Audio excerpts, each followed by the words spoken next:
into what you remember from the ride. Well, I'm going to be honest with you. The plane ride from hell, I've been on worse fucking commercial flights than that. Really? But this was pre 9/11 days when you could get away with a lot more shit. I mean, I seen fucking guys get their shoelaces lit on fire and crazy shit, man. But yeah, no, the plane ride from hell. Everybody had their little fucking different little deals they were doing, and some people were doing GHB, and you know. What started it? What was the event you would say that precipitated that attitude? It was just brewing, man. It was fucking brewing.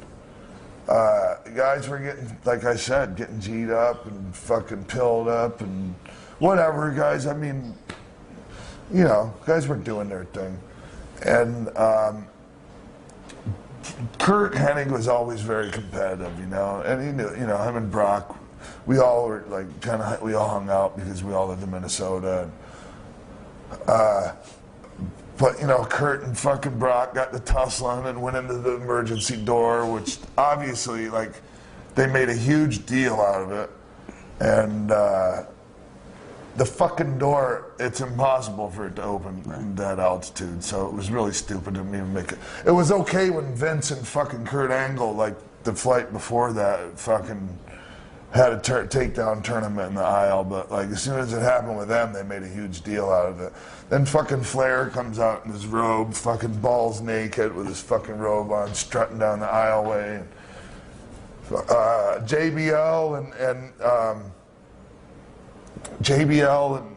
and oh yeah, no. First, Michael Hayes, he almost pissed on Linda McMahon in the fucking. He was like all fucked up, and he's going, and he's like this, and he's like trying to whip his dick out, like piss on. He don't know it's Lindy. He thinks he's at the fucking bathroom. And he's like, wait a minute, and he just keeps saying, wait a minute, over and over again. Finally, somebody got him. Did she ever see what was? I can't imagine her not. I mean, I'm not the only one that can verify this fucking story. So. What was his gimmick? Booze? I can't say what his gimmick necessarily to be that out of it that you don't recognize probably the boss's wife? The same thing a lot of us, the rest of us were. We were probably that GHB. Well, it was a natural. You could buy it in this health food store. This yellow precursor to GHB, like that was.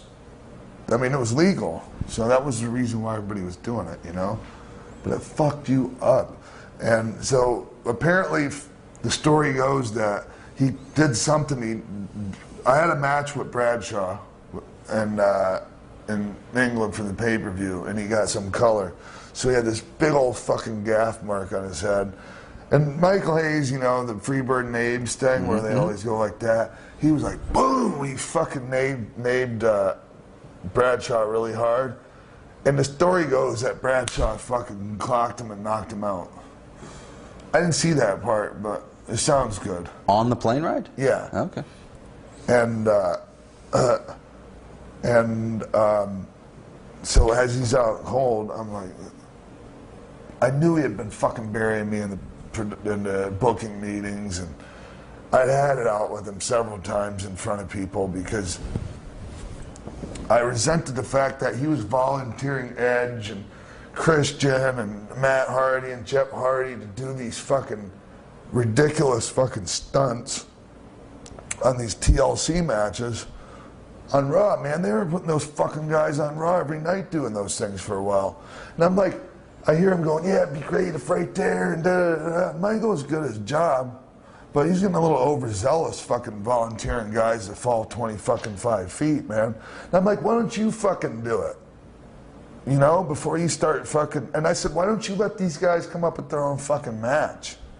How the fuck are they ever gonna learn how to do anything if you're fucking dictating what they should do? And you're not even telling them why, you know?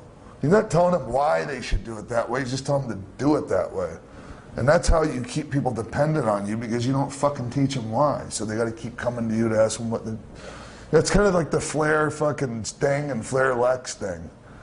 Lex and Sting always had great matches with Flair because he always told them what to do, but he never told them why.